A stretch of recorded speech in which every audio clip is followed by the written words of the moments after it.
누가 세상을 지배하는지 살펴보도록 하겠습니다. 지금 세상은 누가 지배하고 있을까요?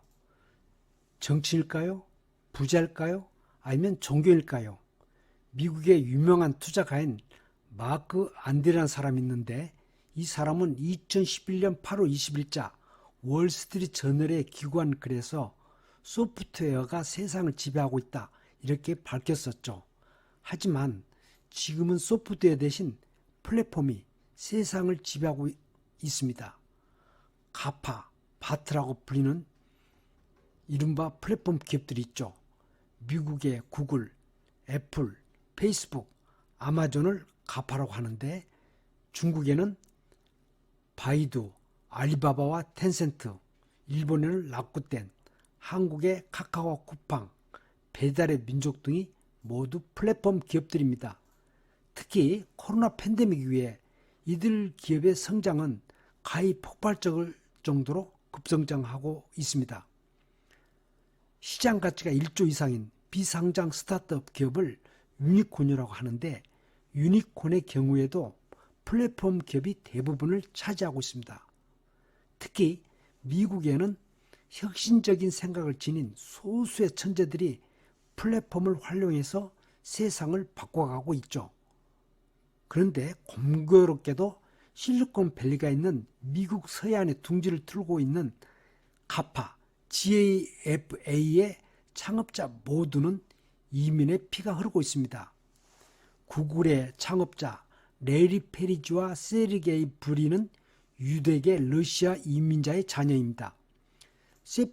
애플의 창업자 스티브 잡스의 아버지는 시리아 출신이죠. 페이스북의 마크 저거버그의 부인 프리셀라 첸은 베트남계 중국인 난민입니다. 뿐만 아니라 아마존의 제프리 베조스의 양아버지는 쿠바 이민자 출신이죠. 문제는 플랫폼이 무엇이길래 이토록 세상을 지배하며 기존의 경제 규칙까지 깨뜨리고 있는 것일까 하는 점이라고 하겠습니다. 심지어 어떤 학자들은 플랫폼을 산업의 파괴자로까지 혹평하기도 합니다. 도대체 플랫폼이란 무엇일까요? 플랫폼이란 쉽게 말하면 혼자서 1억 원을 버는 것이 아니고 10명이 100억 원을 버는 구조라고 할 수가 있습니다. 그 기본 구도는 연결을 하면 네트워크가 발생하고 그 네트워크를 통해서 가치가 창출되는 연결, 네트워크 효과, 가치 창출하는 그림으로 이렇게 설명을 할 수가 있습니다. 플랫폼 개발자를 흔히 플랫포머라고 하는데 플랫포머는 개발한 플랫폼을 통해서 공급 측면의 생산자와 수요 측면의 소비자를 연결시킵니다.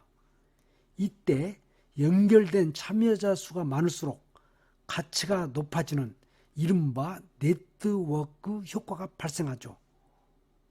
네트워크 효과란 네트워크에 가입한 사람의 편리성 뿐만 아니라 네트워크에 소속한 다른 사람의 편리성도 커지는 것을 말합니다. 플랫폼이 사람들의 폭발적인 수요를 일으킨 원인은 무엇일까요?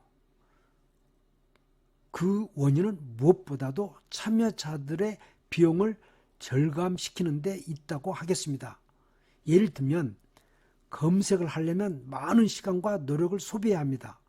그러나 구글이라든가 네이버에 가면 검색 비용을 지불하지 않고도 원하는 것을 얼마든지 찾을 수가 있습니다. 이처럼 플랫폼의 경우에는 돈이 들지 않거나 적은 비용으로도 경제적 이익을 가져다 주는데 이것이 소위 소비자 잉여라고 합니다. 예를 들면 우버의 소비자 잉여는 얼마일까요?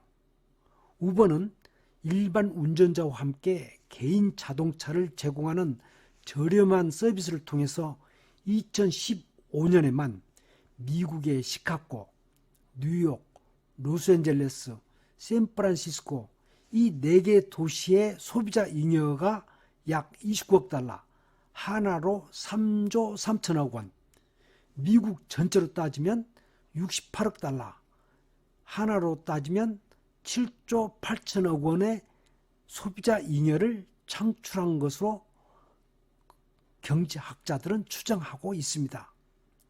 여러분이 잘 알다시피 우버는 자동차를 생산하지 않고도 현재 우버의 시가총액은 미국의 최대 자동차 회사인 GM의 시가총액 51조보다 훨씬 높은 72조 원에 달하고 있습니다. 이처럼 플랫폼 비즈니스는 제품을 생산하거나 소유하지 않더라도 연결만으로 가치를 창출하는 비즈니스라고 이야기할 수가 있습니다. 기존의 선형 비즈니스 모델은 시장이나 또는 산업 내에서 경쟁을 하는 그런 구도였습니다. 그런데 플랫폼은 네트워크 효과를 통해서 새로운 시장을 창출해가는 비즈니스 모델이 바로 플랫폼 기업이라고 할 수가 있습니다. 메카프의 법칙이라고 있는데, 메카프의 법칙이란 네트워크의 가치는 사용자 수의 제곱에 비례하지만 비용의 증가율은 일정하다 하는 법칙을 말합니다. 이처럼 메카프의 법칙처럼 연결된 사용자 수의 제곱에 비례해서 네트워크 효과가 발생하는데, 이 네트워크 효과로 고객 가치를 무한정 증식시킬 수가 있습니다. 예를 들면 아무리 넓은 백화점도 몇십만 명을 수용할 수가 없습니다. 또 물건을 찾기가 매우 어렵죠. 그런데 온라인 플랫폼에서는 필요한 제품과 서비스를 제공하는 회사를 연결해서 물건을 쉽게 찾을 수가 있죠. 그래서 가치가 높은 플랫폼에는 사용자가 몰리는 이른바 쏠림 현상이 나타나서 큰 규모의 거대 플랫폼 기업이 탄생하는 것입니다. 플랫폼의 네트워크 효과를 잘 알고 있는 사람이 바로 제일교포 산세인 손정희라고 할 수가 있습니다. 손정희는 2000년도에 신성기업에 불과한 중국의 알리바바 창업자인 마인을 만나서 그 당시에 2천만 달러, 하나로 약 220여 원을 투자를 했습니다. 언젠가는 마인이 세운 알리바바가 중국뿐만 아니라 세계적인 플랫폼 기업으로 성장을 할 거라고 믿었던 것이죠. 그 결과 오늘날 알리바바는 세계적인 플랫폼 기업으로 성장을 하고 있습니다. 또 손정희는 국내 대표적인 플랫폼 기업인 쿠팡에 대해서도 그 당시에 적자 규모가 엄청났지만 소프트뱅크와 소프트뱅크 비전 펀드를 통해서 2015년과 2018년에 각각 10억 달러와 20억 달러, 총 30억 달러, 하나로 따지면 3조 4천억 원을 투자했습니다. 왜 적자 기업인 쿠팡에 손정희는 투자했을까요? 그는 쿠팡이 한국 이커머스 시장의 성장성과 로켓 배송이라는 인공지능 기반의 잠재력을 높이 보았기 때문입니다. 이처럼 아무리 사용자 수가 많아도 상호 연결이 없다면 네트워크의 가치는 만들어지지가 않습니다. 그래서 플랫폼의 성공 비결은 한마디로 이야기하면 연결, 개방성이라고 할 수 있습니다. 연결하고 남한테 개방하는 오픈소스 형태를 말하죠. 이제는 연결의 시대입니다. 4차 산업혁명 또한 초연결 사회라고 이야기하죠.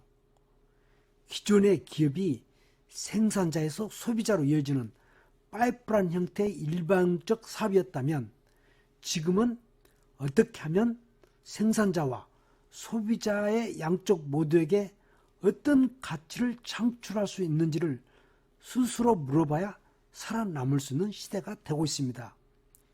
그래서 기업이 경쟁에서 우위를 점하기 위해서는 어떤 신제품을 만들까 여기에 국한하지 말고 한 발 더 나아가서 어떤 기업이 어떤 플랫폼을 만들어 거기에서 누구와 누구를 매칭을 할까, 이렇게 고민해야만 살아남는 시대가 되고 있습니다. 이상 끝까지 살아남게 최기름 박사였습니다. 감사합니다.